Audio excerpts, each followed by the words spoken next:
কি বলেছেন? ঘুষপেটিয়া বাড়ছে।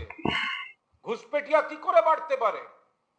দেশের সীমান্ত যদি অরক্ষিত হয়, সীমান্তের দায়িত্বে কে?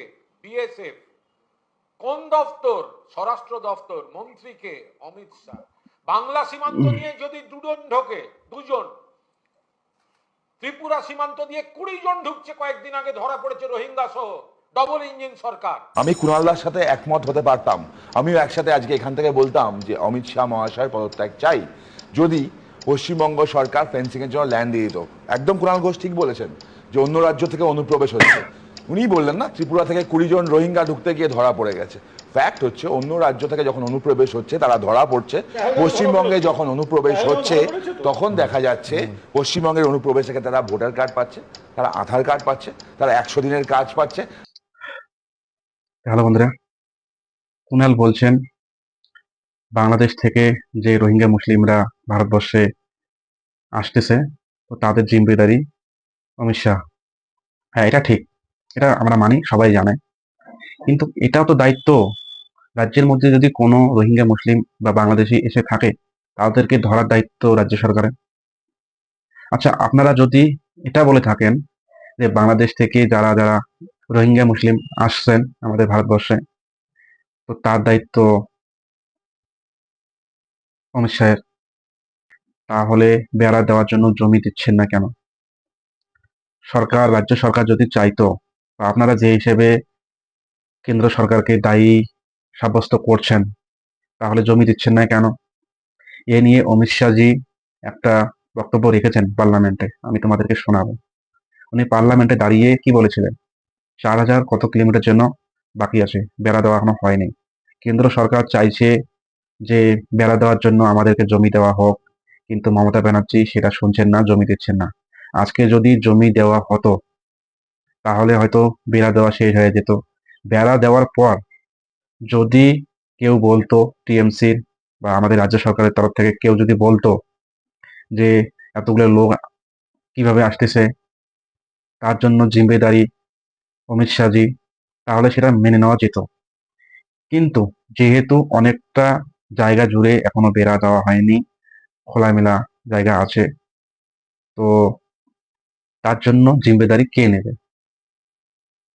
তাহলে কেন জমিটা দিচ্ছেন না আপনারা? জমিটা দিয়ে দিলেই তো হয়, এখনো অনেকটা ফিক্সিং করা বাকি আছে, জমি দিচ্ছেন না কেন? তো অত কথা বলতে যাব না, আপনারা জমি দিন, অবশ্যই বেড়া দেওয়া হবে। বেড়া দেওয়ার পর এই সমস্ত এলিগেশন লাগান, তখন সেটা মানা যাবে বা মেনে নেওয়া যাবে। তখন এসব এলিগেশন যদি লাগানো, তাহলে ওটা ঠিক হবে। কিন্তু যেহেতু এখনো বেড়ার কাজ শেষ হয়নি, তোমাদের জন্য বা রাজ্য সরকারের জন্য জমি দেননি তার জন্য, তো এইসব এলিগেশন লাগিয়ে কোনো লাভ নেই, কারণ বেড়াটা তো দেওয়া হয়নি তোমাদের জন্য। তো আমি সরকারকে প্রার্থনা করব, রাজ্য সরকারকে বলবো যে যেখানে যেখানে জমি এখনো পর্যন্ত দেওয়া হয়নি সেখানে জমি দেওয়া হোক, এবং যতদূর এখনো বাকি আছে বেড়া দেওয়ার, তো সেটা তাড়াতাড়ি কমপ্লিট হোক। আর অমিত শাহ যে কথাটা বলেছেন, मान्यवर, आज मैं कई बार अलग अलग भाषणों में, अलग अलग जलसों में ये विषय उठा जाता है, बांग्लादेशी घुसपैठियों के लिए बीएसएफ क्या कर रही है, सेना क्या कर रही है। मैं आज वास्तविकता इस देश को बताना चाहता हूं, और मैं आशा करता हूं कि तृणमूल कांग्रेस के सारे लोग सदन को छोड़कर नहीं जाएंगे, ध्यान से सुनेंगे। मान्यवर, हमारी बांग्लादेश के सटी हुई सीमा, अब सुनिए भाई, हमारी बांग्लादेश से सटी हुई सीमा 2216 किलोमीटर है, उसमें से 1653 किलोमीटर बाढ़ बन चुका है, बाढ़ के पास वाला रोड भी बन चुका है और चौकियां भी बन चुकी है। शेष फेंसिंग की लंबाई है 563 किलोमीटर। 563 किलोमीटर सीमा आज भी खुली है, और शेष फेंसिंग जो 563 किलोमीटर है उसमें 112 किलोमीटर फेंसिंग ऐसी है, बॉर्डर ऐसी है जिसमें बॉर्डर फेंसिंग व्यवहारू नहीं, नाले हैं, नदियां हैं, ऊंची नीची पहाड़ियां हैं, जहां 112 किलोमीटर में फेंसिंग हो ही नहीं सकता, और 450 किलोमीटर जहां फेंसिंग होता है वहां बाकी है। अब मैं वो बताना चाहता हूं कि क्यों बाकी है। ये 450 किलोमीटर के लिए मान्यवर मैंने डीओ लेटर लिखकर 10 रिमाइंडर करे हैं, बंगाल सरकार भूमि नहीं देती। मान्यवर, ये 450 किलोमीटर के लिए गृह सचिव बंगाल के मुख्य सचिव के साथ 7 मीटिंग करे, ये भूमि नहीं देते हैं। मान्यवर, जहां फेंसिंग लगाने जाते हैं, सत्ताधारी पार्टी का कैडर आकर हुड़दंग करता है, धार्मिक नारे लगाता है।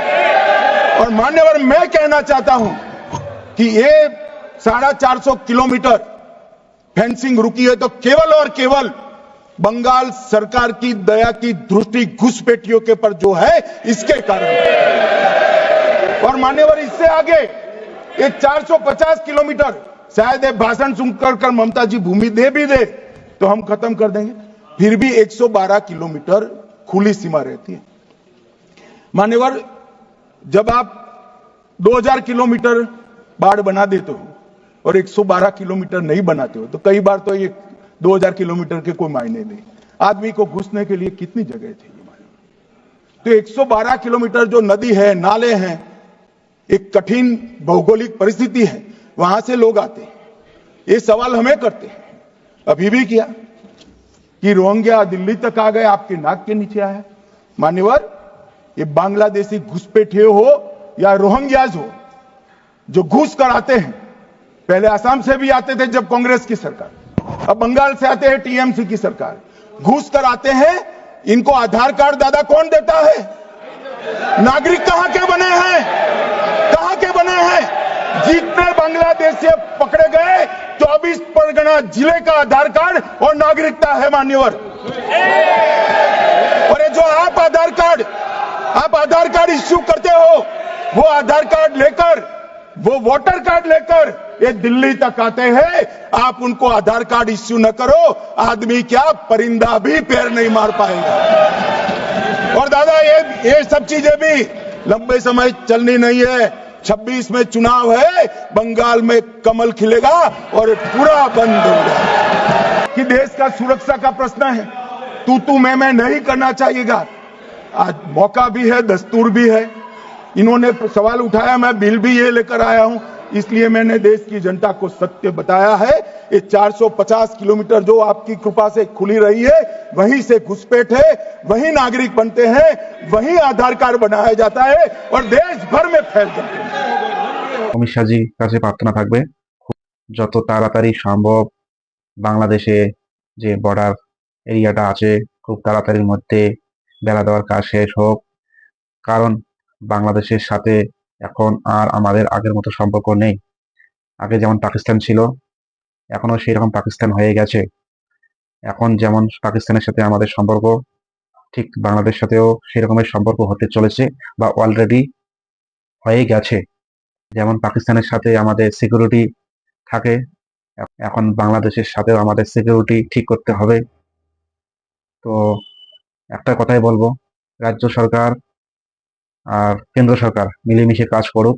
এসব ব্লেম গেম খেলে কোনো লাভ নেই, নিম্ন স্তরের এসব রাজনীতি করেও লাভ নেই। কারণ এটা হচ্ছে দেশের ব্যাপার। দেশ যদি থাকে তাহলে রাজনৈতিক পার্টিগুলো থাকবে, আর যদি দেশটাই না থাকে তাহলে এসব রাজনীতি করার জায়গা কোথায় পাবেন? ভেবে দেখবেন। ভালো থাকবেন। নমস্কার। ভারত মাতা কি জয়।